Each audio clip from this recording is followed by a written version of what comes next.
María Claudia Tarazona, esposa de Miguel Uribe, candidato presidencial, precandidato presidencial y también senador en el estado colombiano. Pues escuchamos un poquito aquí.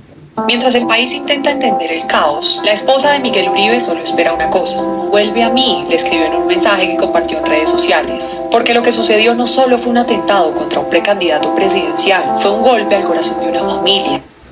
Y esta es la dura realidad del lamentable hecho, donde vamos a entrar un poquito más en detalle con información novedosa, nuevos detalles, reaccionando a eso aquí en tu canal You Know. Vamos a ver.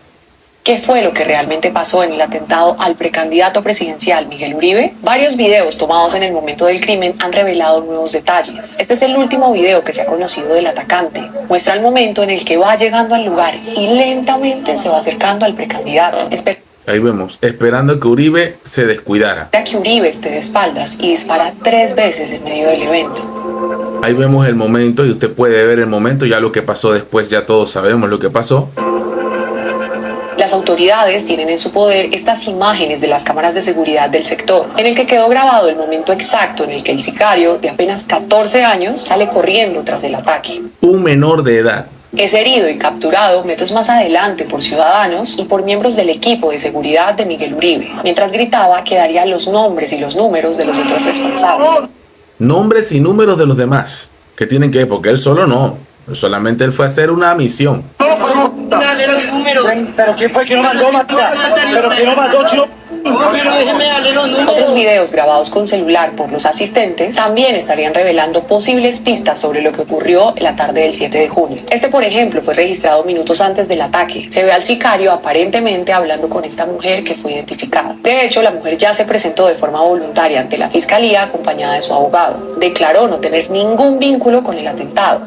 Y llevaba camiseta del Barcelona. Y afirmó que su conversación con el menor fue muy corta. Mientras tanto, a la medianoche de este lunes 9 de junio, se oficializó la audiencia de legalización de captura del menor de 14 años. Según la fiscalía, el joven será imputado por tentativa de homicidio y porte ilegal de armas. Sin embargo, abogados penalistas explican que al tratarse de un menor de entre 14 y 18 años, la pena iría de 2 a 8 años. 2 a 8 años.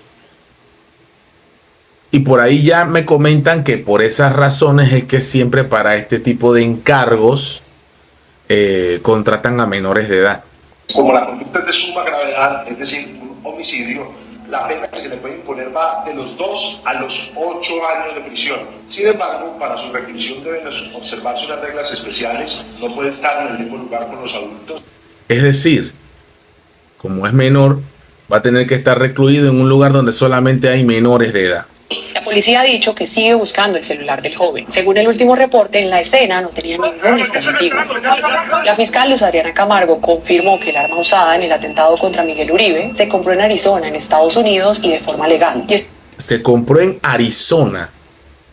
Y esto es parte también de ir un poco más allá de hasta dónde el tema de las armas legales se permiten en los países. Ya escuchamos aquí que se ha comprado en Estados Unidos de forma legal, pero ¿cómo llega de allá a América, hasta Colombia?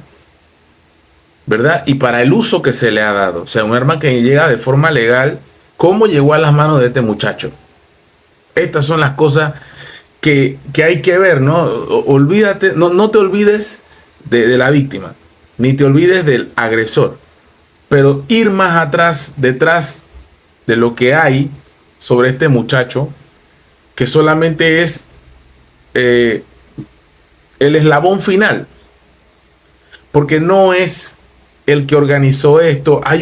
Hay quienes están detrás de esto, que son los que deben ser castigados más severamente por la justicia en Colombia, y es lo que decimos aquí también en Panamá con la justicia en mi país, que siempre vemos a el que comete el delito, el crimen, pero hay quienes están detrás.